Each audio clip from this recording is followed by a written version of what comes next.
This is Karen with NewClevelandRadio.net, and we're doing a special podcast today with Angie Hayes, and many of you in Northeast Ohio most likely know her name. Hopefully you've seen her in concert, and some of you probably have even seen her on Facebook Live over the last couple of weeks. She is what I call performer extraordinaire, and every time I've been planned to see you in person, it just has not worked out for us, Angie. So I have to. I listen to your music online. I watched you on Facebook Live, but hopefully here, once we all can get out and about again, I will see you perform on stage. So welcome to New Cleveland Radio. Thank you. Thanks. So great to be here. So tell us a little bit. I mean, we talked a little over a year ago, but you've been doing more writing and production. So tell us where you are with your career so far. So, it's such a question during this time. Right. So before this whole pandemic crisis that we're in, I was working, and I'm still working on my national debut album. And so basically, I know I've told you I have like a series, an ongoing music video series that I'm doing.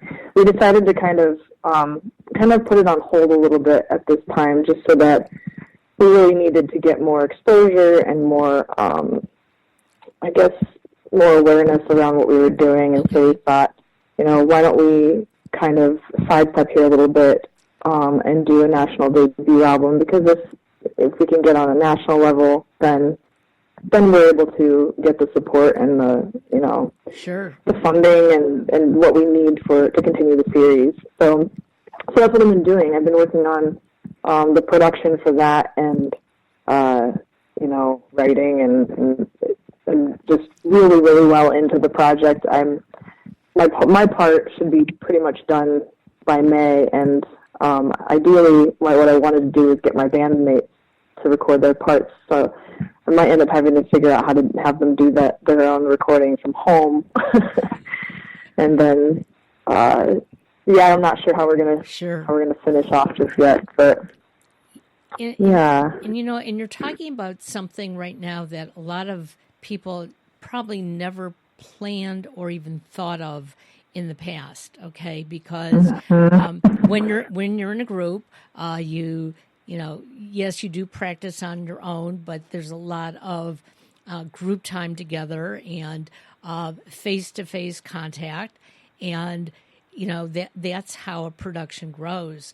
And now, when we're all sort of like, stuck in our homes, or we should be stuck in our homes, I've seen a few people that have been doing Zoom meetings to record, but and I was in on one the other day, and the sad part is that they weren't in the right room to actually record, and so one person wasn't, and there was a lot of, I'm not going to say bickering, but a lot of comments going back and forth between the two musicians, and they were trying to blame my recording equipment. And I said, no. It's a latency. It's impossible to record virtually because you're going to deal with latency. So really, ultimately, the real way to end up making that happen is having everyone record from a distance, to one common track, and then send them all to somebody to dial them in, which is what I'm doing. Exactly. But these two clients, they wanted that FaceTime in, and I think it helped them a little bit because they were able to discuss certain things. But it was interesting because, if you don't understand the whole dynamics of recording and the latency, and one of them had a very, very slow internet. And so we were getting a lot of reverb, and it was like, now let me try to explain this to you in layman terms, because that's not something you really care about. But guess what? You're coming in almost 2 seconds behind. Yeah. So it's a learning experience, but I also Yeah, believe for that sure.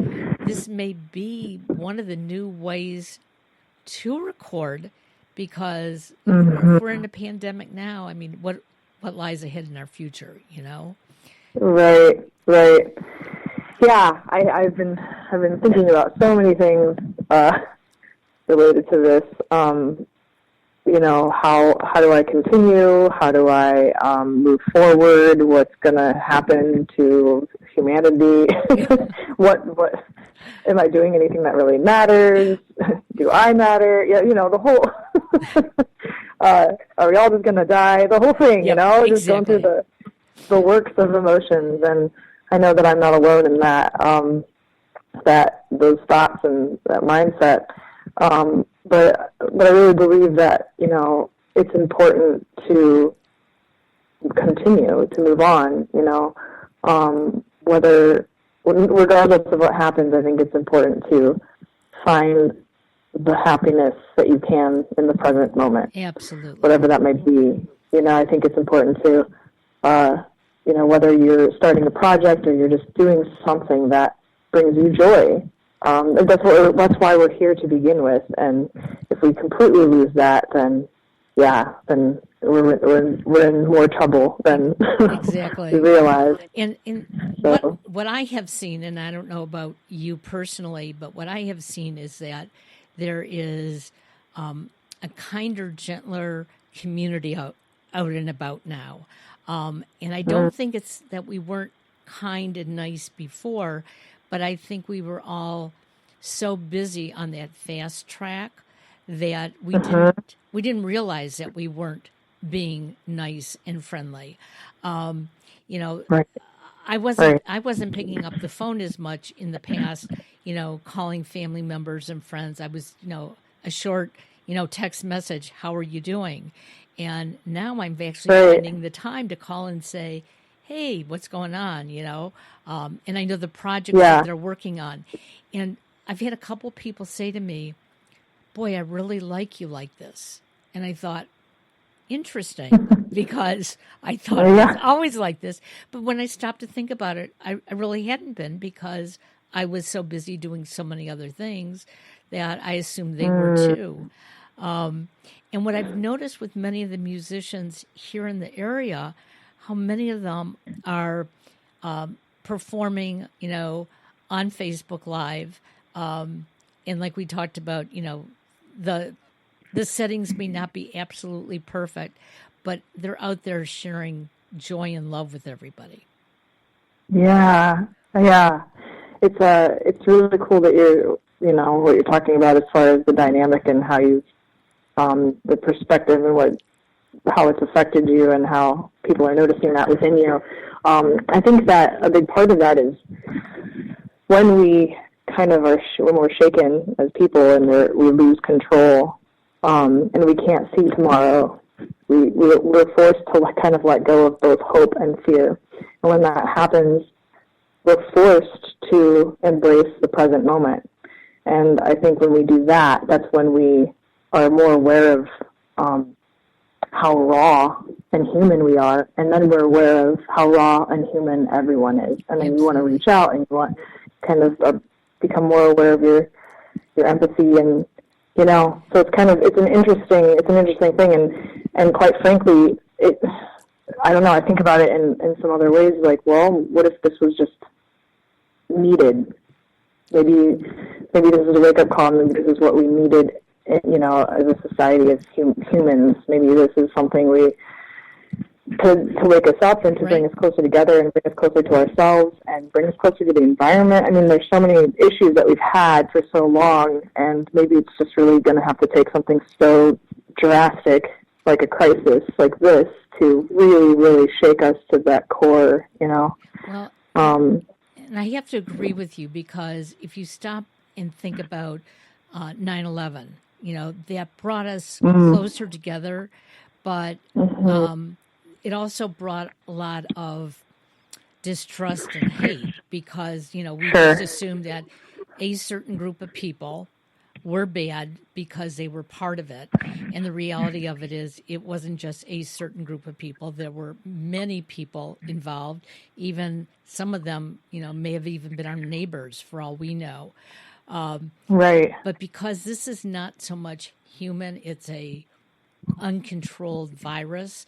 I think Right. it's made us realize, what, if that wealthy person in Italy gets it, and the poor person, in Ireland gets it, and I get it, well, you know what, we're all the same, Right. Exactly. and and I can see that coming out in your music and the music of so many others, because it makes you stop and realize that we are all vulnerable, and we have to reach out to each other. Yes. Yes.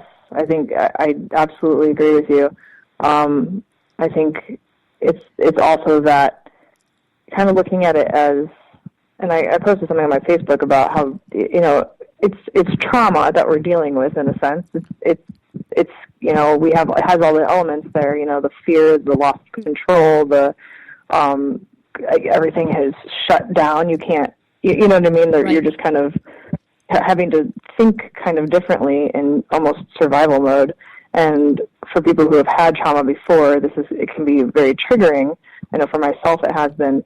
But when you think about that as a whole, it's kind of like, well, the thing about that is there's only one place to go. You have to go up. You just, right. You have to. There's something bigger and greater has to, kind of pull through. If you look at anything, even nature, you can have the most intense events and destruction, but out of destruction, there's always life. Even in combustion, there's right. always something after that. You know what I mean? So when we think about that, I think that can give us a sense of gratitude and even peace, and instead of really holding on to the what ifs and what now, and when you can kind of find some of that sense of peace, that's when your projects today or whatever you're doing today really kind of take a different role and an impact, on you personally, and then more outside of yourself. So you're kind of thinking of things in a bigger picture way, and having more peace and empathy. I don't know. It's not something that any of us ever thought we would have to live through. I shared with my brothers about a week or so ago that I remember I was a child of the 50s, and I remember one summer during the polio scare, my mother would not let us go out and play during the heat of the day. Okay, we were allowed to go out at sunset. And, she and my dad would always sit on the porch to make sure, that we were okay. I don't know how they were going to save us, but that's what they did. Right. And, right. But I was a little kid. I didn't think anything of it, that I was in right. the house, because I knew that 5, 6 o'clock in the evening, I was going outside and playing, and I still had my brothers in the house. But, I'm sure for my mother and father at the time, that had to have been a very frightening period of time. Oh, yeah. And then, there's been other times too, and I'll go back to 9/11, that, did you want to go out in a crowd? Did you want to, even go to New York? I mean, I had a chance to go to New York about 6 months afterwards, and I chose not to go because it was like, I figured there was going to be another, plane crash. Sure. And, it takes time for you to look back and think about those things and determine how you're going to go on with your life. Because if we're frightened to go on, then, what is it really all about? We have to prove ourselves. So during this time, are you coming up with ideas for music or, presentations that deal with the crisis that we're experiencing? Oh, yeah, absolutely. So last week I'm not sure if you saw, I hosted a virtual music marathon. Yes, I saw that. And so I played 12 hours straight from 7 p.m. till 7 a.m. Last Thursday through Friday. And just played myself. I had set it up. I figured out some live streaming programs, and had to download a bunch of tech stuff. It was a crazy time learning, but I played guitar and sang, and then I played piano. And the reason I decided to do it from that time was that I know for myself, my anxiety has been high, in dealing with being this crisis, and right. Having triggered and going, oh my gosh, what do I do with this energy? And so for me, music has been such a therapy and so healing, and I wanted to be able to kind of offer that to people, at the very least, to be able to comfort people through the night, and even thinking about medical staff who has to work through the night, and Wonderful. Maybe if they have Sure. time to take a break, So and what was really, really, I was so touched because I never had less than 20 people staying with me. I had at the most 100-ish, and then live, and then at the very lowest I had 20, even through 4 a.m. And some of them were nurses and were people who were just having a hard time sleeping, or were just anxious, or working on projects, so it was really incredible. And from all over the world, from Singapore to Wales to Australia, Austria, trying to remember other countries, Spain, and it was just absolutely incredible. I mean, I was so emotional. I'm getting emotional talking about it now. Just thinking about what a connection, this thing that we're all going through, and just to be able to do something so small as music, just to kind of offer people some sort of comfort, or even a place of unifying, right.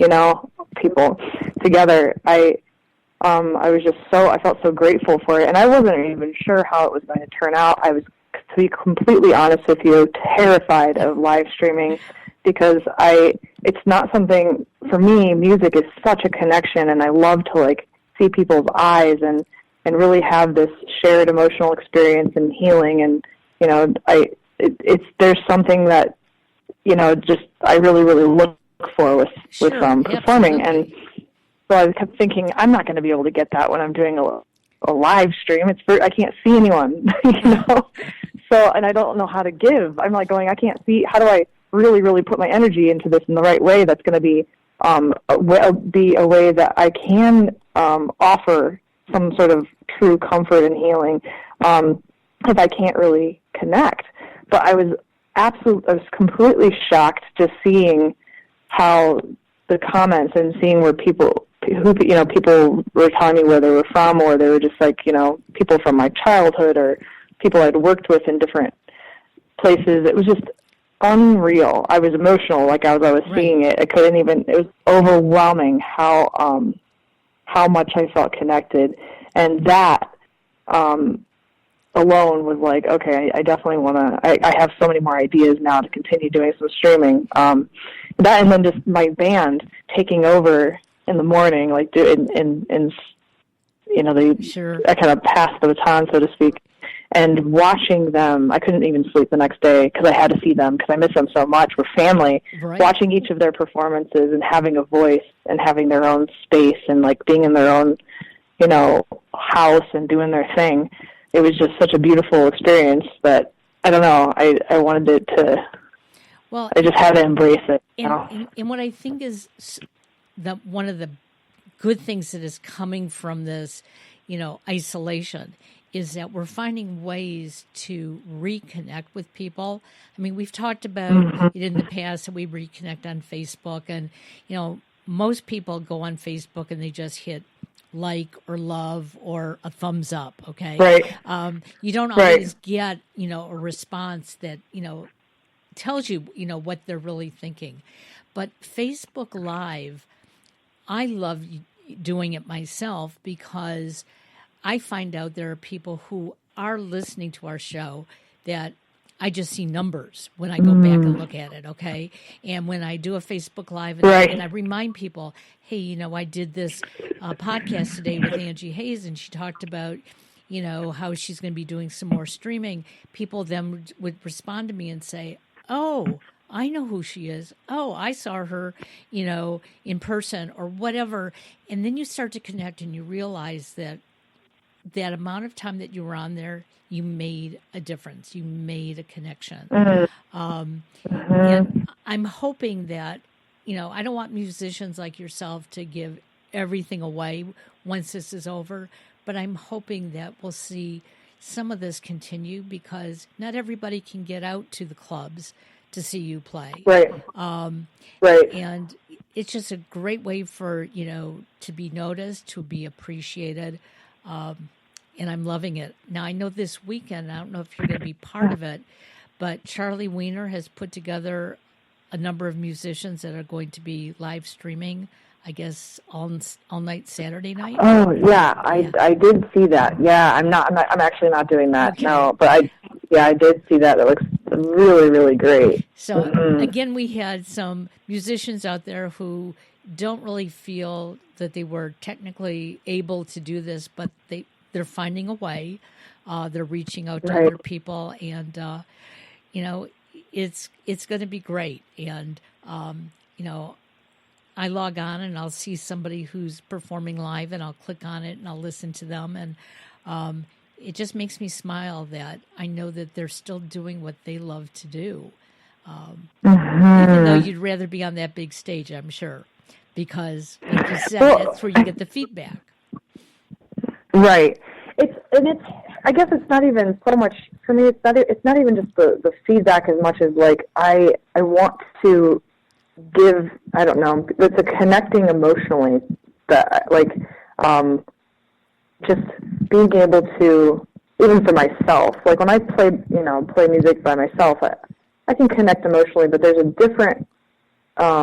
there's something different that happens when somebody's there. It's because, for me, it's because I want to give them something. I'm much more motivated and inspired I want so badly to give you some sort of gift, and like whether it's to comfort you, or to make you smile, like whatever that is. Sure. And so yeah, but what's so cool is that is able, that same thing is still able to happen virtually, and that's what really, really shocked me. I'm not going to lie. I'm still like, wow, like this is an incredible thing. I'm definitely interested in doing it again.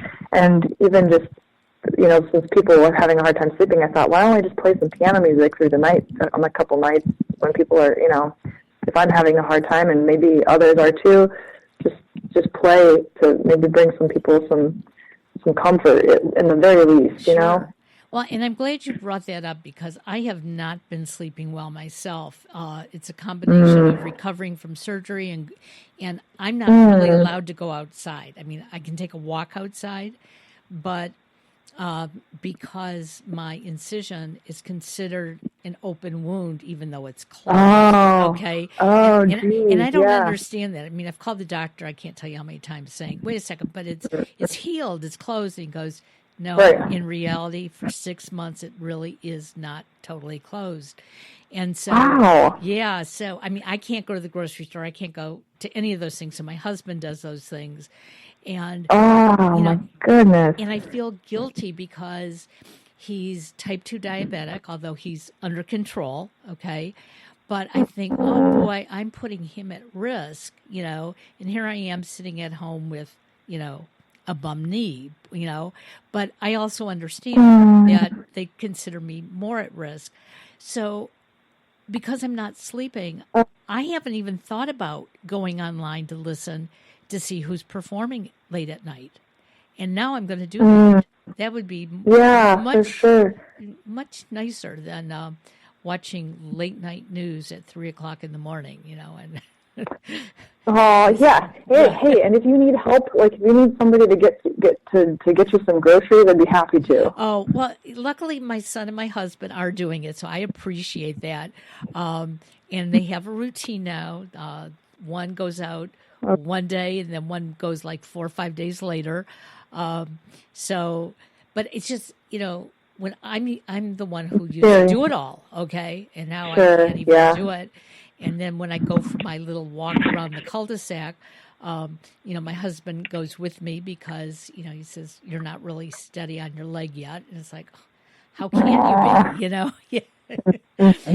But, you learn to live differently and appreciate things differently. And I am appreciating all the great things that so many people are doing. Friends of mine who used to tell me that, they didn't like to read are now reading books. And we're sharing books back and forth. I have a friend who hasn't painted in about 20 years, and she started painting again.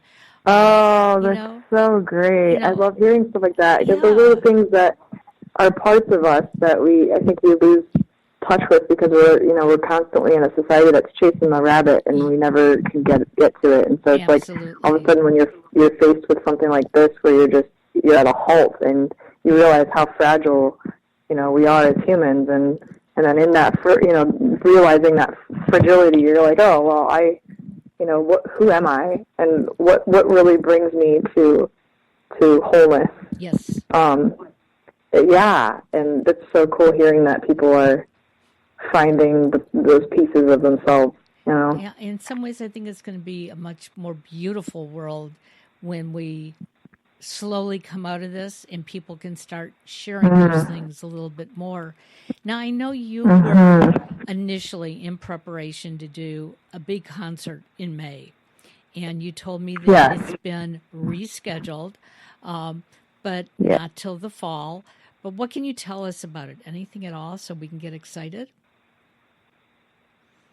Sure. So it will be with the Canton Symphony Orchestra. It'll be my full 9-piece band with the full orchestra, the full orchestra, and their choir. Oh, wow. And so it'll be like a ton of people on stage, tons.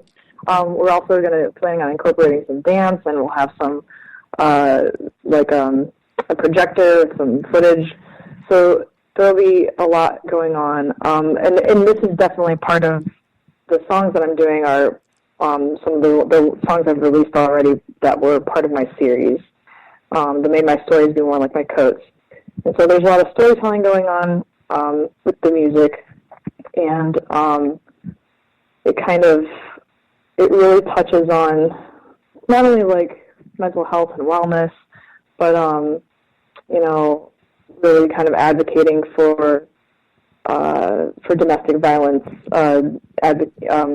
awareness and victims of abuse. So we're kind of partnering with some organizations to help us bring that awareness to people. So yeah, we're really, really excited about it, and we've been working, for over a year on it, and it's been crazy, but I'm just so very stoked about the arrangements and having all of this, music kind of put together. And Sure. I've been arranging parts and writing since I was a child, and just this has been my dream, is to be able to work with an actual orchestra. I think I'm just going to be sobbing the whole time.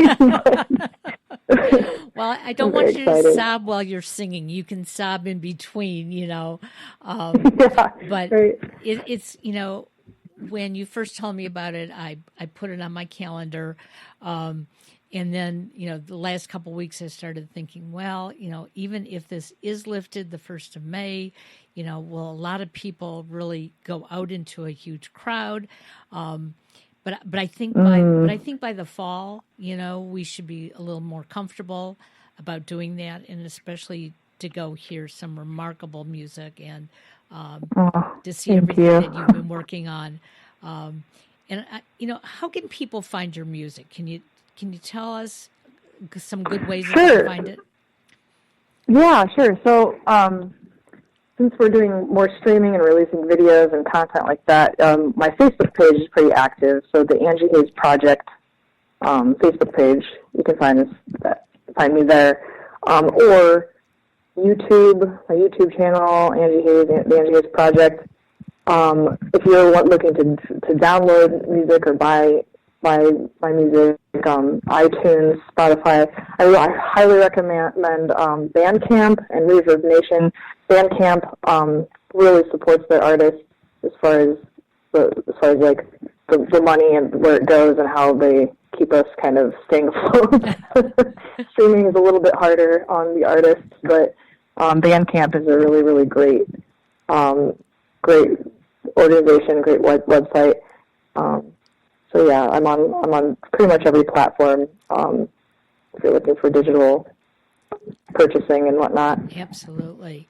And like I offered to you, if you have some of your original music unlicensed that you want to put on New Cleveland Radio, we'd be glad to put it on our format. Because we have a place that's called Music We Are Allowed to Play. And for those who are listening, I want them to understand that when you listen to terrestrial radio, they have a license, and with that license, supposedly, and I love to use the word supposedly, the artists all get a fraction of a penny or whatever for every time something is played. And knowing a lot of artists like yourself, I know that many of them are not getting their residuals. And so what we've decided to do is put something out there so people can hear a selection or two. They can contact you and get to know who you are. And so... Yeah, that's fantastic. Yeah. That's such a great, really, with radio and podcasts, like it's so helpful to artists just having those platforms and, the promoting and the playing music. That's why I'm like, yes, here, please take my music, play it, whatever you can, because it's a way for people to hear it and kind of attach to it, or get to know you, get to know your music, and then kind of bring you to your site and your following, and it's very, very, very helpful. So I'm always appreciative for that. Thank you for what you're doing for us. And I have to tell you, you have so many wonderful friends and musicians here in the area who are always singing your praises. John Mosey always will say to me, so have you listened to anything new that Angie's put out there? And I'll go, oh my gosh, John, give me a chance, But that's so sweet. you are loved, you are good. And I just want more people to know your music so that they will come out and hear you in person. And hopefully we will all be out of this here very soon and we can stay healthy. Oh, thank you. Yeah, same. Thank you. I'm very touched and very honored to be on your show and be chatting with you. And thank you for all that you're doing for our community and for the musicians. And I'm so very grateful. Well, again, thank you as well. And I look forward to finding you doing another live stream here real soon. Yes, that sounds fantastic. Thank you so much. All right. Have a great day and stay well, okay? Thank you. You too, Karen. Bye-bye. Bye.